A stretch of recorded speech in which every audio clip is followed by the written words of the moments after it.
Hello friends, my name is Eric Cloward and welcome to the Stoic Coffee Break. The Stoic Coffee Break is a weekly podcast where I take an aspect of Stoicism and do my best to break it down to its most important points and talk about how we can apply it in our daily lives. I share my successes and my failures and hope that you can learn something from my experience, all within the space of a coffee break. This week's episode is called Belief Without Evidence is Wrong. It is wrong always, everywhere, and for anyone to believe anything upon insufficient evidence. William K. Clifford, The Ethics of Belief. We all like to think that we are wise and that our opinions are well thought out, and that we're smart enough to spot when we have inconsistent beliefs. And today I want to talk about why believing something without sufficient evidence is wrong, and that the idea of how we come to a belief or a conclusion is much more important than whether the belief that we form from it is correct. One of the four virtues of Stoicism is wisdom. And wisdom is not just the acquisition of information, but the skill of properly applying the knowledge that we gain to make better choices and actions. It is our job to learn and to see clearly and to act upon the truth. But even more important than reaching the correct outcome is to have a correct process of learning and discovering the truth. William K. Clifford was an English mathematician and philosopher in the late 1800s, and he wrote a well-thought-out essay called The Ethics of Belief. And in this essay, he discusses how it is immoral to believe something without evidence, that even if you end up with being correct in your belief or your assumption, that it is more important to make sure that the process we use to form beliefs is sound. And this is because if you come to a belief or a conclusion based upon faulty evidence, then you can't be sure that the next time that you use the same kind of thinking, that you'll end up with the correct outcome. Basically, you may think that you are smart because you got it right, but in a way you didn't. Because if you use the same thinking process, you may not be as lucky next time. Having a correct process helps you to be more consistent and to reach correct or more correct conclusions more often. Say, for example, that you have a friend who is in the same math class as you, and your friend is just an average student, but on a big test, they happen to get a perfect score. And shortly after this, you hear a rumor that your friend cheated on the test. You don't have any proof of this, nor do any of the people that you talk to have any tangible proof either, beyond their own speculation that the only way your friend could have done this well in the test was to cheat. So you decide to accuse your friend of cheating and report them to the teacher. Now, let's look at the possible outcomes. Now, let's say your friend didn't cheat, and after they're cleared of any wrongdoing, you retract what you said and you try to make amends. You may have spoiled the whole friendship simply because you accused your friend with no actual evidence other than the rumors spread by others.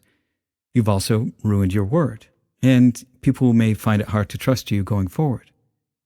Now, let's take the other outcome and say that your friend did cheat, and you feel vindicated because you were correct.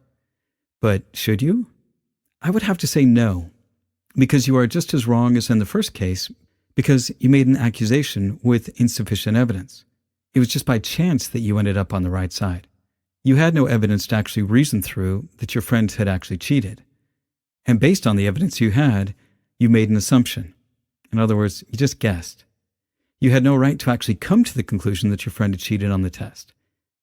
And this is dangerous because once you have been correct, you are less likely to question yourself the next time because you guessed correctly the first time. Epictetus said, "Show me someone for whom success is less important than the manner in which it is achieved, of concern for the means rather than the ends of their actions. I want to see him. This is the person I have looked for a long time, the true genius." When we reach the correct answer, but have an invalid process, we haven't learned how to make better decisions, so we actually do ourselves a disservice. If we don't understand why we're correct, or at the very least, admit that we just got lucky and guessed correctly, then we'll never create a framework that helps us to be successful consistently. For example, often entrepreneurs will get lucky. They'll have a lucky break that may not have anything to do with them. Perhaps something happens that ruins their chief competitor. They'll often attribute their success to something else, such as their own brilliance or the superiority of their product, and are unwilling to attribute it to the luck of the circumstances that broke in their favor. They may not really understand the lucky break that helped them lead to their success, And because they were successful once, they think they know how to be successful again. No real belief, however trifling and fragmentary it may seem, is ever truly insignificant. It prepares us to receive more of its like, confirms those which resembled it before, and weakens others. And so gradually it lays a stealthy train in our inmost thoughts, which may someday explode into overt action and leave its stamp upon our character forever. William K. Clifford, Ethics of Belief. Why is it so important that we don't hold on to beliefs that are incorrect or based upon insufficient evidence? The beliefs that we hold, even the illogical ones that we think are just our own private beliefs, influence the choices we make and the actions we take in our everyday lives, and some of these can have pretty serious consequences. An example of how beliefs can impact the choices that people make can be seen when we look at how vaccines have been treated in the pandemic. Over the past few decades, people have been fed a steady diet of how they should distrust the government. And usually it's by politicians for their own benefit, though I find it very disingenuous because these politicians are often seeking re-election, so they're the ones already running things. And this continuous disinformation campaign from politicians and pundits and talk show hosts and others with a hidden agenda has eroded trust in the institutions that are in place to help us as a society weather such events. And as we've seen cases of the Delta variant climbing higher and higher over the past few months, it comes because of this distrust. I mean, we see that 98% of those who are dying from COVID are those who are unvaccinated.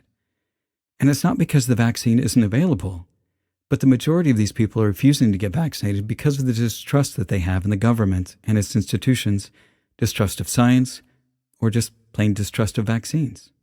Because of this belief that they hold, evidence that is presented to them is filtered through this kind of distrust. Experts who have spent their lives in service of humanity and who have dedicated their careers to this are dismissed as unreliable or even threatened with presenting evidence contrary to this belief. If someone is able to show me what I think or do is not right, I will happily change. For I seek the truth, by which no one was ever truly harmed. It is the person who continues in his self-deception and ignorance who is harmed. Marcus Aurelius. So, what are some of the reasons we believe things without sufficient evidence? When we come into this world, we are given a worldview, a belief system from our parents, our religion, our culture. And while this is not necessarily a bad thing, because we're taught traditions and beliefs and stories about how they think the world is, and this is how we learn how to function in the world. Where we run into trouble is that most of us are brought up not to question the world around us. We get in trouble for simply not obeying the rules, and are often shamed for asking questions about things that we don't understand. In my own experience, I was taught that obedience to the church leaders was far more important than anything else. And I always found the idea of blind faith troubling, mostly because it makes abuse of power extremely easy, and unfortunately we've seen this happen time after time. Also, to me, I found that it made a mockery of what I considered God. If God had just wanted me to be obedient, why did he give me a mind that wanted to find answers and to question things that seemed illogical and to try to make sense of the world? When I was told to ignore evidence simply because it went against the teachings of the church, it made me distrust the person who was teaching it. They were telling me to ignore my own sense of reasoning and logic and to just take their word for it. Now, religion is not the only place where we see misguided beliefs that are not questioned. There have been plenty of beliefs, ideas, and theories taught in schools or treated as common knowledge that are simply taken as fact. There's no proof, but because they've been around for so long, they're just assumed to be true. A good example of this is, for centuries, women have been treated as if they were mentally inferior to men in science, art, literature, music, and pretty much any other field besides housekeeping. Because of these ideas, women were denied education and careers and were often treated as second-class citizens, all because of belief that they were just not on the same level as men.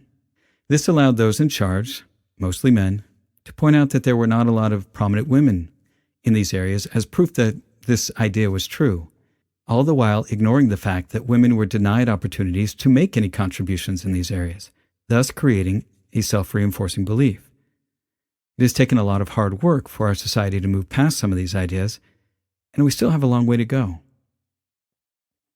Now, on a personal level, we often create beliefs about ourselves because they were things that we were told about ourselves, or conclusions that we came to through faulty thinking. Maybe we think we're not very smart, or we're not very creative because our parents told us so. Maybe we believe that we don't deserve to be treated respectfully because we've been treated poorly by others. One that I struggle with from time to time is that I'm not worthy of being loved simply because I lose my temper. There are plenty of beliefs that we adopt because our brains try to make sense of the world around us. If you want to improve, be content to be thought foolish and stupid. Epictetus. So how do we get better at challenging our beliefs? I think probably the most important aspect is that we need to be willing to be wrong. And this is probably one of the hardest things for any of us to do. When we feel we are right about something, it feels good, and we feel confident. We don't like to be wrong because it feels uncomfortable, and sometimes it feels scary. So we avoid being wrong at all costs. And how do we try to avoid being wrong? We'll avoid admitting that we're wrong by discounting evidence we don't like. Maybe we'll reinterpret or spin things in a way that shows our position in a more favorable light. Maybe we'll double down on our position. We'll get angry, which is just another way to manipulate others in support of our position. We'll deflect and try to blame others for their shortcomings. Now, when we can get comfortable with knowing that we're going to be wrong quite often, then we can avoid a lot of anxiety and stress. We can be humble, and we can think of ourselves as seekers of knowledge and not as the fountain of truth. I think one of the best ways for us to start getting comfortable with this is to practice incorporating some of the following phrases into our language. When we come upon a situation where we are wrong, we can say things like, "In light of new information, I've changed my mind. From the evidence provided, it looks like I need to rethink my position. You make a good argument. I'll consider what you said." And lastly, I never thought of it that way. Thanks. Now I will. Once we are willing to be okay with being wrong, then we can take the time to ask more questions about this belief that we've created. Some of those questions can be things like, where did I learn this belief? Who did I learn it from? And what are their motivations behind promoting this belief? Understanding the source of a belief can help you be aware of conflicts of interest from others and conflicts of interest from yourself. What evidence is available to support this belief? Are there things like scientifically rigorous studies or experts in this area that can help you learn more about it? We don't suffer from a lack of information in this world. We suffer from a willingness to look objectively at information and follow where it leads, even if we don't like the results. How does this belief help me? Understanding this helps us to see why we might unconsciously hold on to a belief. Often we hold on to a belief because it helps us in some way. Maybe we find comfort in it because the alternative is too uncomfortable or scary. Often, just asking this question alone can help us see that a belief does not serve us, and we can work on letting it go. The beliefs we have about the world guide our choices and actions. Doing our best to put our beliefs through a rigorous process can help us reach better conclusions. And even when we are correct, we should be willing to always work on refining our process of testing our beliefs. It is not enough that we have the correct answer, but much more important is how we got there. And that's the end of this week's Stoic Coffee Break. Be good to yourself, be good to others, and thanks for listening.